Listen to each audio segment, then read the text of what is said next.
Welcome to Pivot, a podcast hosted by Katie Day, where we find out how business owners have been pivoting their businesses to stay relevant and successful. Hey guys, what's going on? Katie Day with the Movement to Texas team with Coldwell Banker here in Houston, Texas. Today I am joined by my good friend Kelsey with Yoga Balance. Kelsey is Yoga Balance, based in Houston, Texas, to chat a little bit about you. What's going on, Kelsey? How are you today? Good. It's been interesting for sure. This is not the 2020 that I had planned at all, but I think everyone could agree with that. Yeah, I'm not sure what plans I did have for 2020, but it's definitely been interesting. I can't believe, we're more than halfway through the year. So yeah, it's been crazy, but it's so good to see you, at least virtually. Yeah. I feel like it's been a while. Yes, definitely. So Yoga Balance, obviously I know all about Yoga Balance and kind of everything you've been doing in your journey to get to where you are today. But I guess for people that haven't heard of Yoga Balance, if you just want to give like a little bit of background on kind of how you got into yoga, how you, formed your own company and all that, that'd be awesome. Yeah. So when I was in college, I was a rower, and it's an incredibly demanding sport. And I am an incredibly competitive person. And so shocking for those people who know me. And I was on the crew team, and crew is not something I did when I was younger. I was a swimmer and a water polo player and thought I could go to college without a sport and without the sort of structure of a sport. And I lasted like a semester. And so I started rowing with a body that wasn't prepared for the demands of like what rowing really was, especially once I got into a boat. And so I didn't take the weightlifting part very seriously, which I, like my more mature self wants to tell my younger self, like, get it together. You're going to need this. It's going to protect your joints and stuff. This is really good. It's a really good idea. But ultimately, through lots and lots of practicing and lots of grinding it out through those hard practices, I ended up injuring one of my shoulders. And it was so bad that the doctor on campus said that like I was a candidate for surgery. And I didn't have health insurance at the time, and surgery was not going to be something I could afford. And I'm very stubborn. And so I was like, I got this. And so instead of having the rehab and doing all of the care to the shoulder that really it needed, I just switched sides of the boat. Yeah, just mess up the other shoulder so you're even on both sides. Yeah. That makes sense. I completely understand. Yeah, exactly. Yeah. And so, you know how bodies work. You can make it work for a little while, and then it was so bad that my coach was like, "You have to do something because you're going to have like long-term issues with that shoulder." So I went to see the physical therapist in the sports medicine department, and we did rehab and all of that, and it helped a lot. And then they were like, you should really try yoga. And I'm like, I'm a rower and I did other really hard stuff. I'm not going to go to a wimpy yoga class. That's insane. Well, I went to one and I've been totally hooked ever since. And so that was when I was 20. Yeah. And I'm 36. So like I don't row anymore. I don't really swim. I don't play water polo, but that yoga that I really pushed against stuck around. Yeah. So fast forward, I continued to practice yoga throughout, trying to sort of figure out where my career was headed. I worked for a bank in Wyoming so we went to college in Ohio and then moved to middle of nowhere, Wyoming. Yeah. And still was doing yoga out there. And then we moved to Texas. And when we moved here, one of the agreements with my husband was that like, I really wanted to get my master's. And so I got my master's. I started teaching world religion, philosophy, and humanities. And I guess I just didn't really understand how bureaucratic the entire higher education system is. And that's not something I function very well in. And so there was one day that I was just like, I don't know if I can do this anymore. And my husband's like best, worst advice ever, because that's what he specializes in. He was like, you should just do something else. Like, yeah, that's perfect. Let's just do something else. Yeah, that sounds interesting. Interesting concept. Yeah, thanks for pointing that out. And so at that point, I was practicing yoga every single day, and really finding that that was kind of the solace in what was a tough working situation. And I decided that maybe I should go through the training, even if it was just going to end up being a side hustle and something different I could use my brain to do. Yeah. And ended up totally falling in love and really recognizing exactly what yoga added to my life and what it changed for me as far as perspective and gave to me as far as anxiety relief and focus, all of those kinds of things. And so as I got further into the training, I was like, I have to do this. Talk to some friends, which looking back, just thinking about what we were going to talk about today, I continually go to trusted people in my life and say, like, this is what I'm thinking. What do you think? Is this crazy? Am I beating my head against the wall? Like, is this not a thing? And they said from the very beginning, because really in my group of trusted people, I'm the only one who practiced yoga. And coming to them with this idea, I fully thought that they would be like, yeah, that sounds really interesting, Kels. Great idea. Yeah, I think you should just continue to teach religion. I think keep that day job. Exactly. And really what came out of the conversations was that people kept telling me that they had always considered trying yoga or being interested in taking a class, but really didn't want to look stupid by going to a class full of pros and not knowing what they're doing. And that this approach of functional movement in yoga, rather than aesthetically pleasing, take a cool picture for Instagram sort of yoga, was kind of lacking. And so I started this business 3.5 years ago, and with the idea that it was only going to be a small business, functional sort of movement to improve working conditions for small business employees and employers. Because so many small businesses can't offer some of the fabulous benefits that big businesses can. I wanted this to be an affordable benefit option. And that's how it started. And then it grew. I kept getting requests for private one-on-one, and typical, stubborn me was like, no. I teach corporate yoga. I don't do those other things. You saw my website, right? It says corporate, right? Corporate. Yeah. And you can't change a website. Like what it says on there that's in, Might as well be like permanent marker or something, Sharpie. Yeah, exactly. And so I finally took on some private clients and found a lot of joy there, because working with private clients, you really get to kind of hand piece and hand tailor each class to what each person is looking for out of their practice.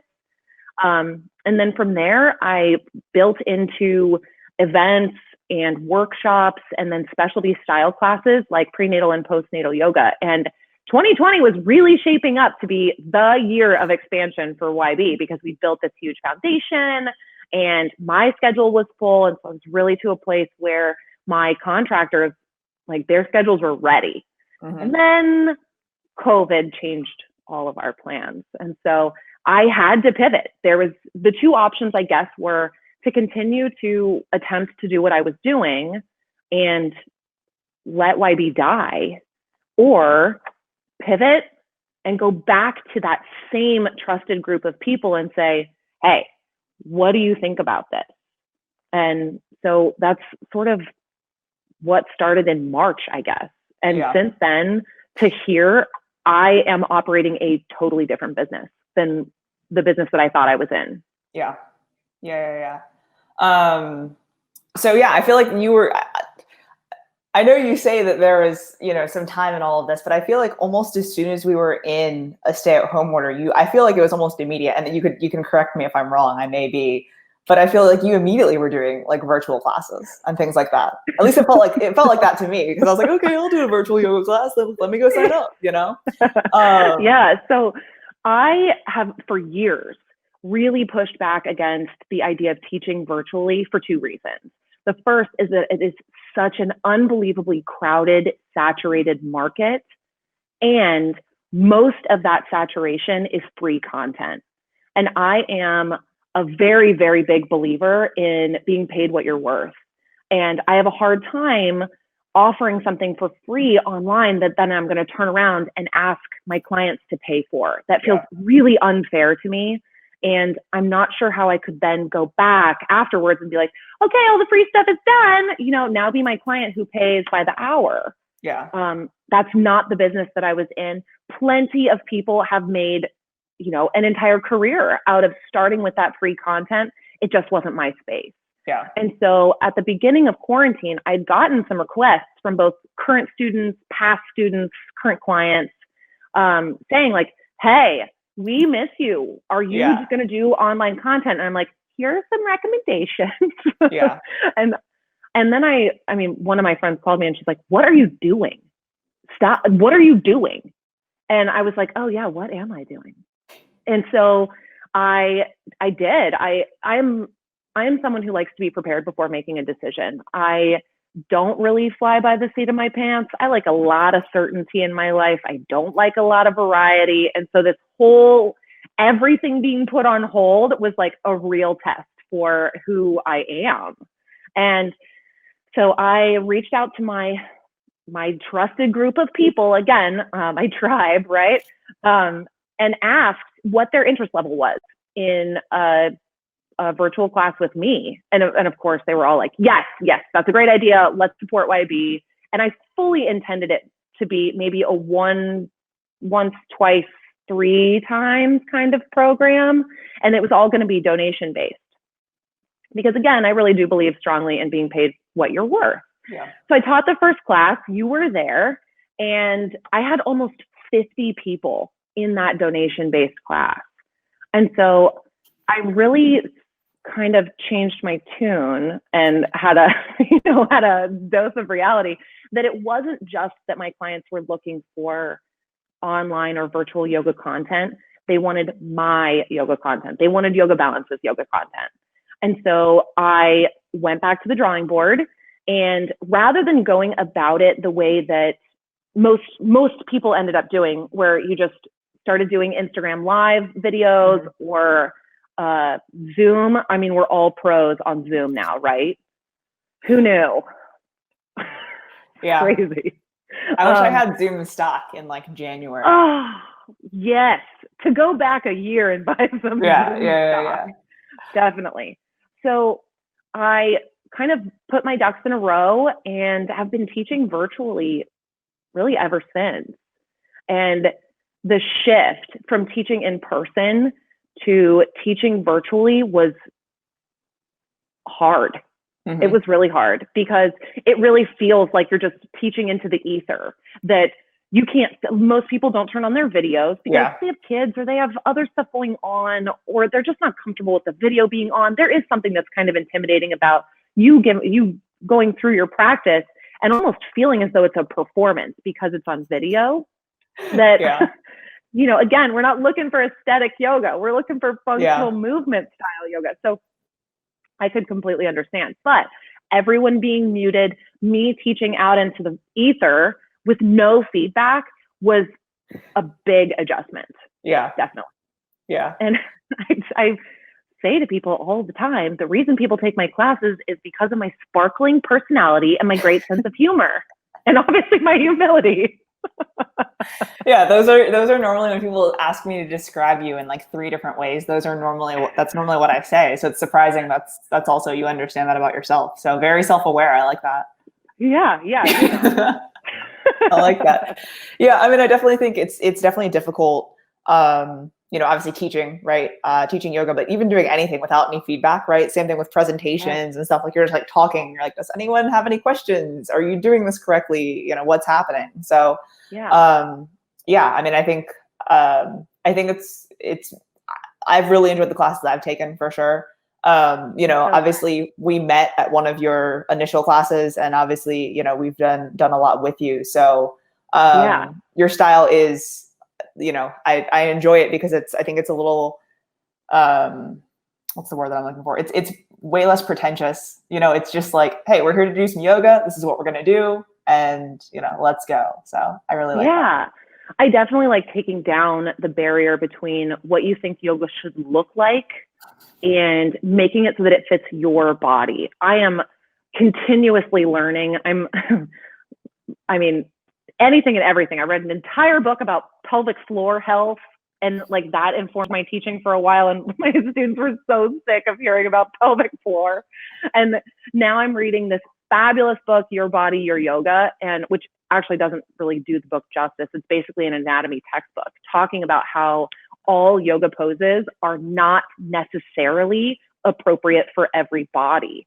And we come from, a culture that says if you try hard enough, if you work long enough, if you stay on the path for enough days, enough months, enough years, you'll get there. And this book's entire point is that in addition to taking into account someone's age, someone's injury level, you also have to take into account their actual anatomical structure. And if their anatomical structure doesn't support a certain pose, it doesn't matter how much you stretch, you're never going to get there. And that's okay. Yeah. And so coming from that perspective is always how I've taught. And so I love that. I love that does come across in my classes. Yeah, for sure. So obviously you basically transitioned kind of all of the corporate stuff to more all basically virtual and things like that. Is there anything else you think has been, things that you've had to do over the past few months to adjust your business, or do you think that's mainly it, or what else would you like to add, I guess? Yeah. So, first, one of the best questions I think that you sent over for me to think about was about some positives that came out of this whole experience, because we just want to talk so much about like, this was hard and this was closed. And I love the idea of kind of drawing some more of the positivity out of the whole experience, because there's very little that we can do to change the current circumstance. Wear a mask, wash your hands, don't be crazy, that's pretty much it. But focusing on the positive, I think, is so important, but not to like a delusional level, but in a realistic kind of way. Yeah. When I started these virtual yoga classes, I had a super love-hate kind of relationship. I loved that I was able to connect with my students again, but I missed being in person so very much, because like you were saying, with no feedback and no energy exchange between two people, it's very difficult to find out how successful you are at whatever you're trying to do and how you're coming across. And so in those initial yoga classes, one of the huge benefits that I found was that I was able to reconnect to people that I hadn't seen in years and who would reasonably never have an opportunity to take a class with me. I wouldn't have the opportunity to teach them. One was a girl who was in my 8 when I was still rowing, and that was a few years ago. And then another one was a sorority sister. Like these are girls who, of course, you're still connected on social media, but you're not really connected to them. Yeah. And it was a cool opportunity to sort of reconnect for a moment. It was wonderful to see that they've kind of been following along and supporting me from afar, and that the support system is so much bigger than maybe I previously recognized. I also found a lot of appreciation for some things that I potentially previously took for granted. That energy exchange, that, the time that I spend with my clients, I truly build relationships with them. I know their families, I know what they're up to, I know what their career is up to, because there is something about giving somebody the keys to access different parts of their body and experience sensations and movement in space that they didn't previously have or hadn't previously experienced, that connects two people. And missing out on that for what felt like I said, I felt like I haven't seen you in a decade. Like when you feel like you haven't seen them in a decade, and then getting back together with them, I mean, nobody will ever accuse me of not being an emotional kind of person, but I was like really serious. Like I wanted to cry the first time I walked back into my client's house, because that time, I think I just didn't realize exactly how much I got out of it, in addition to helping someone else. And so that was a huge positive. And then the other positive is that I actually got new clients through all of this. And they're clients who will be virtual always. One lives now in Florida and the other lives in LA. And so I wouldn't have the opportunity to work with them. And, and the one in LA, how would you have met them? You know what I mean? Like exactly. And the one in, actually both of them are connected to me through a current private client. Well, she was my very first one way back when, I was still teaching rooftop yoga. That was the first class you came to. But without knowing that this virtual yoga situation really could work and could be something that was valuable in kind of a different way than in-person style yoga is, I never would have had them as clients. And that's pretty cool. Yeah. Well, and the thing I think that's cool too about virtual, whether it's yoga or classes in general, is that, there's no travel time, right? So it's like normally, like if you're going to a studio, if you are going to someone's house, right? Like you've got to pack up all your stuff, you've got to, hop in the car, drive there, all of these things have to occur for you to get somewhere. Right. Virtually, I just put on my clothes, roll up my mat and, hop to it. So that's something that I feel like, although everyone's had to adjust and do a lot more things via Zoom and stuff like that, it's like, it's definitely made us slightly more efficient in other ways, which I think, is kind of cool. So definitely. So with regard to that, because I'm very planful, instead of just sending out I'm going to have classes on these days, I created two, we refer to them as season 1 and season 2 of these yoga series. I know, right? It makes me feel like Netflix. Yeah. When does season 3 come out? Yeah. Sorry. I know, when is season 3? And so I did that purposely. I did not want to spend a ton of time and energy into marketing individual classes in between. I wanted to spend that time and energy on developing a program that made sense in a series. And so the first series was 8 classes. The second one was 10. And they explore in a functional way all of the parts of the body, all of the planes of movement. And so that it's much more intentional rather than just being like, all right, this week we're going to have class on, Tuesday and Friday or whatever it happened to be. Yeah. And so I made those choices based on sending out a survey and getting feedback, hearing about people's interest level, what they felt was a fair cost for a class. Yeah. And then scheduling stuff. And once I did that, and one of the things that I offered, which is why I brought this up, is that if you couldn't attend the live class, all of my classes were recorded and then sent out afterwards. So I've since edited them and put them on YouTube. And so they have the ability to continue to practice on a class that they have paid for. And so that was definitively not something that I offered previously. And the flexibility, like you were saying, and the efficiency that can come with that. I had students who were traveling because they were going to be working from home for the foreseeable future. And so they got in their car and they drove to see their family or to the mountains or whatever it happened to be. And they could take all of that yoga with them. That just because we weren't in the studio or we weren't physically in the same city at the same time, they still had access to the classes that they really wanted. And so, I think that's pretty cool because it's not something that I offered before. Yeah. Well, that is fantastic. What is one fact, and I know I didn't tell you that I was going to bring this up. What would you say is one fact that someone may not know about you? Like your fun fact? When I was a little kid, I had a fake favorite color. Isn't that weird? What was the fake color? Pink. I lied and told people that pink was my favorite color, and it was not. What was your favorite color, actually? Green. Green has been my favorite color for my entire life. But you're adamant about that now, today. Yeah, it is a good color. But like as a kid, I don't know if it was just like the girls I was friends with or what, but I felt so compelled to lie about my favorite color. So stupid. What's probably really funny then is you probably got lots of gifts that were pink and you're just like, damn it, I wish these were green. Exactly. And so many pink clothes.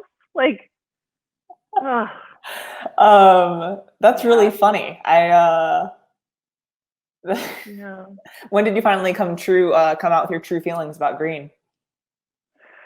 Today? Maybe today. No. Maybe middle school. Okay. Like deep into when you have favorites with stuff. Yeah. No, yeah.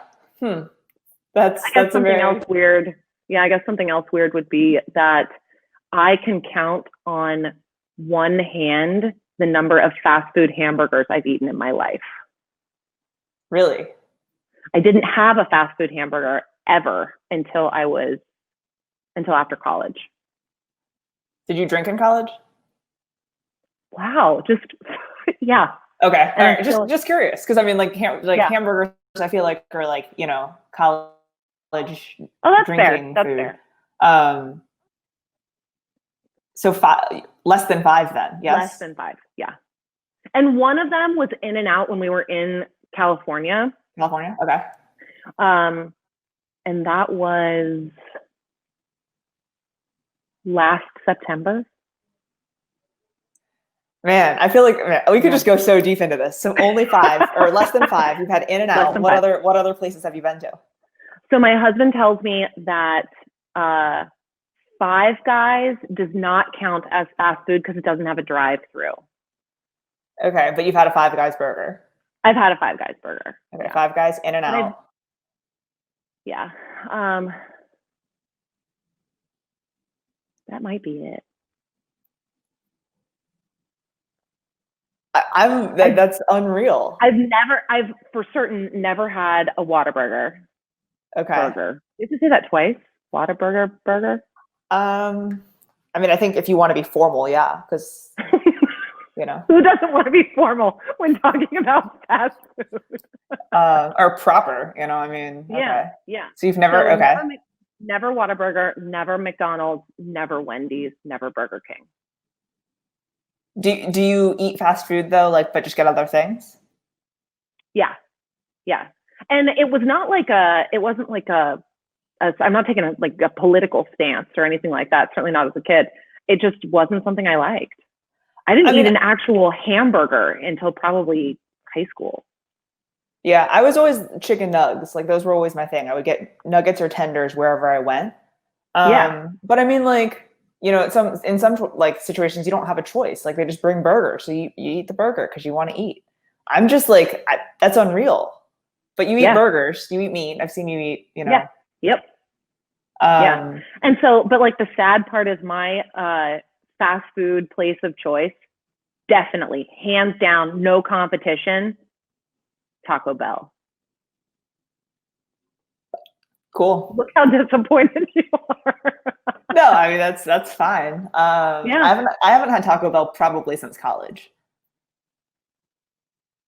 Probably. I haven't had Taco Bell this month. Okay. Interesting. The more you know. I know, right?